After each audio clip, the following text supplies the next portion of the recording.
Have you ever noticed that many failures aren't born from a lack of effort, but from neglect toward the very thing that sustains the work? Today we are going to talk about management, responsibility, and returns. A message that begins in the field, but echoes throughout an entire life. In the entrepreneurship of life, animals, beyond our affection, must be seen as vital partners under our management.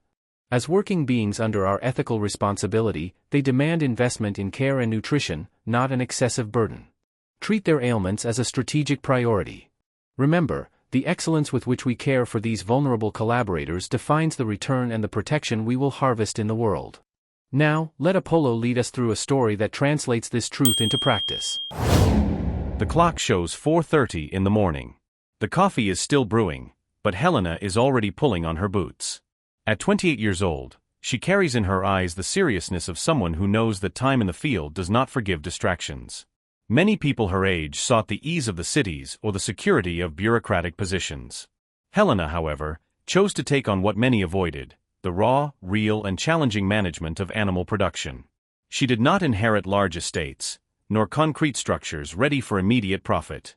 What Helena carried in her baggage was the weight of veterinary books, a degree as a zootechnical technician, and a restlessness that burned in her chest like embers, the certainty that food production did not need to be a battlefield against nature.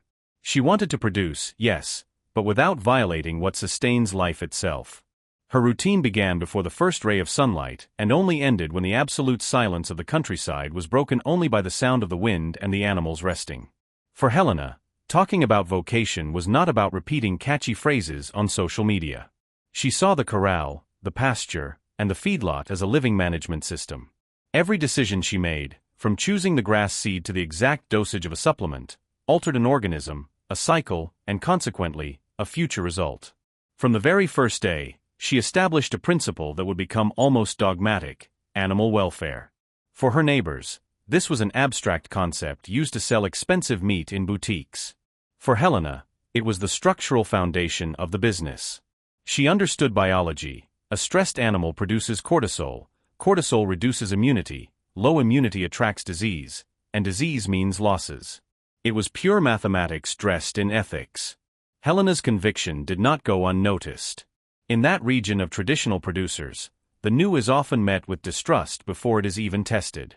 While her neighbors looked for shortcuts, increasing the number of animals per square meter, cutting costs on feed quality, and postponing sanitary treatments to close the month, Helena did the opposite. She invested in technical management. She installed easy-to-clean water troughs, ensured shade where there had once been only scorching sun, and established clear rest periods for both pastures and animals. The contrast was visible to the naked eye. Helena's animals were calm, the lots were uniform, and the environment radiated a silent order. That was when the tongues began to work. In cooperatives and rural unions, Helena's name was spoken with irony. She romanticizes the countryside, some said. That girl thinks animals are people, others laughed. An old producer, with calloused hands and a closed mind, even confronted her at a meeting. What you do, Helena, is luxury disguised as ethics. At the end of the day, what matters is the weight on the scale, not whether the animal slept well. Helena listened to everything in silence. She knew there was no point in arguing opinions with those who did not want to see data. She argued results, and results, like good wine, need time to mature. The conflict escalated. It was no longer just hallway gossip. A group of local producers began to pressure slaughterhouses and buyers in the region. The argument was clever and dangerous. They claimed that Helena's model would make the market unviable. If she imposes this high-cost standard, buyers will demand the same from us, and the final price will go up. She will break the sector, they said. The invisible boycott began to close doors. And for the first time, doubt visited Helena's pillow. Inside her, the tension grew. To grow, she needed capital. To obtain capital, she needed to show immediate profit charts to banks. Banks did not finance principles. In several credit meetings, she heard the same paternalistic advice. Reduce costs now, Helena. Use cheaper feed, increase stocking density. When you're big and rich, then you can come back to these animal welfare ideas. There were months when the farm's cash flow felt like a desert. Every cent was counted, and the temptation to give in knocked at the door like a storm. What if I just delay vaccination by 2 weeks? What if I ignore that lot that seems a little apathetic? She thought. It sounded rational. It sounded like the only way to survive. But Helena always returned to the same premise: if the system gets sick, the business dies. She understood that improper management is a debt with compound interest. You save on feed today, but spend 3 times more on medication tomorrow. You save on space today, but lose final weight because of stress. She decided that if she were to fail, she would fail being faithful to what she knew was technical truth. And then, nature began to respond. Helena's animals did not speak, but their bodies delivered the results. Her animal mortality rate dropped to almost 0. Feed conversion, how much the animal eats versus how much weight it gains, became the best in the region. Where other producers spent fortunes fighting pneumonia outbreaks or infections, Helena saw her lots remain untouched. When an illness appeared, treatment was immediate and rigorous. She did not see it as an expense, but as shielding. The regularity of her production became her trademark. Buyers began to notice that Helena's lots had no negative surprises. There were no bruises in the meat caused by aggressive handling. There were no medication residues from rushed treatments. What had once been called idealism began to be read by the market as sanitary security. The great turning point came when an export contract demanded full traceability and strict animal welfare standards. The neighbors who once laughed panicked. They had no records, no management, no necessary culture. Helena, on the other hand, was ready. What had once been called cost became her greatest sales argument. She realized she needed an army to expand. She began training her team with a non-negotiable rule. Here, the animal is not a production tool, it is a responsibility for life. Anyone who treated an animal with violence was dismissed immediately. There was no second chance for cruelty or negligence. This absolute clarity created a culture of excellence. Employees began to feel proud of what they did. They were not just ranch hands, they were guardians of lives and of a system that worked. Helena's growth was like that of an oak tree, slow, but deep and unshakable. Investors who once sought quick profits began knocking on her door, attracted by the consistency of her numbers. Solid partnerships were formed. Helena's model became the new gold standard in the region. The same producers who had criticized her years earlier now crossed fences to observe how she did things. They began to imitate her feeding troughs, her rest periods, her diets. There were no apologies, and Helena did not demand them. She did not seek moral victory over others, but harmony within her own ecosystem. Seeing change in neighboring farms was for her the greatest proof that her struggle had been worth it. Helena never turned her practice into a stage.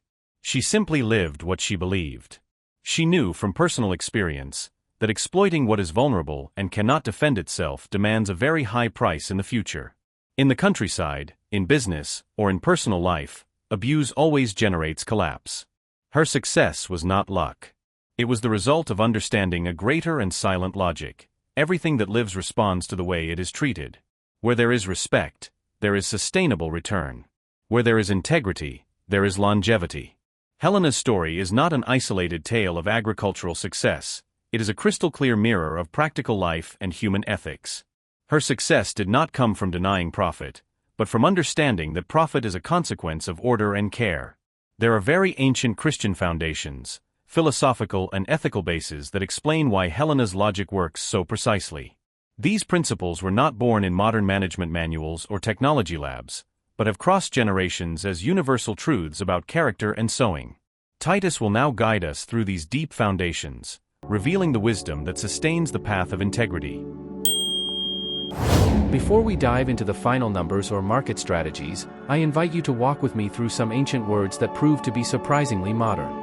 They don't just talk about faith in an abstract sense, they talk about order, responsibility, and above all, consequence. They are universal laws that govern the soil, the animal, and the man who leads them. The first passage we need to revisit is in Proverbs chapter 12, verse 10. The righteous care for the needs of their animals, but the kindest acts of the wicked are cruel. Looking at this sentence, we see it isn't just about emotional compassion. It establishes a rigorous criterion of justice. For the wise, the care of the living being that depends on us is the metric that defines a manager's character. In the story we just heard, Helena understood that the justice applied to management wasn't an extra cost, but the search for balance. Where man is unjust to the cycle of life, the system responds with scarcity. But where the righteous eye is attentive, there is continuity and vigor. The good in the eyes of the negligent is, in fact, cruelty disguised as economy, which in the end, collects its price in productivity. We move then to a lesson in governance found in Matthew chapter 25, verse 21, where the Lord praises a faithful servant. Well done, good and faithful servant, you have been faithful over a little, I will set you over much. Here, we learn that the way we handle small details, the things no one sees, the medicine applied at the right time, the clean waterer, reveals our real capacity to govern something larger. Helena was faithful in the daily management, in those minutiae invisible to investors but visible to the eyes of time. This faithfulness in the little was what paved the ground for her solid growth. Expansion wasn't an accident, it was the result of an internal structure already prepared for the much. Finally, we return to the origin of everything. In Genesis chapter 2, verse 15, the Lord God took the man and put him in the Garden of Eden to work it and take care of it. Work it and take care of it. Produce and protect. Never one without the other. In this inseparable duo lies the secret of sustainable success. To work without caring is exploitation that leads to exhaustion, to care without working is stagnation. Helena lived this balance in silence, turning her daily practice into a living testimony. These millennial words remind us that ethics at work isn't a luxury, but the only way to ensure the garden continues to flourish for generations to come. And now, with this foundation laid on firm rock, Apolo will lead us to our final reflection. When we observe Helena's trajectory with the attention it deserves, we realize, layer by layer, that this story is much less about animals and much more about universal principles. It is a mirror placed before us. Everything we place under our responsibility, whether people, projects, talents, financial resources, or time itself, responds directly and proportionally to the way we care for it. Helena, in her youth and apparent fragility against a brutal market, understood something many veterans spend a lifetime ignoring. Productivity without ethics is just the accelerated consumption of the future. When you extract the maximum from a system without offering the counterbalance of care, you aren't generating wealth, you're just anticipating a collapse. By dogmatizing welfare and technical management, she wasn't being sentimental. On the contrary, she was the most pragmatic manager in that region. She protected not only the animals, but the very viability of her business in the long run. She created stability where her neighbors, in their blind search for shortcuts, created wear and uncertainty. In the midst of this reflection, before we reach the end, I want to pause to ask something simple but vital. If this content generated value for you, please like this video, subscribe to the channel, and hit the notification bell. This is the strength that allows us to continue producing reflections like this. Furthermore, your comments are compasses for us. They guide our future topics and strengthen the spirit of this community that seeks strong thought and conscious action. Returning to Helena, her logic isn't restricted to the fences of a farm. It applies with mathematical precision to our homes, our workplaces, and our most intimate relationships. Whatever you overburden today, be it your health, your team, or your family, will send the bill tomorrow, and the interest will be high. On the other hand, whatever you treat with attention, respect for limits, and constant maintenance, builds a silent but indestructible return. The ancient wisdom in the scriptures that Tito quoted doesn't romanticize care as an act of charity.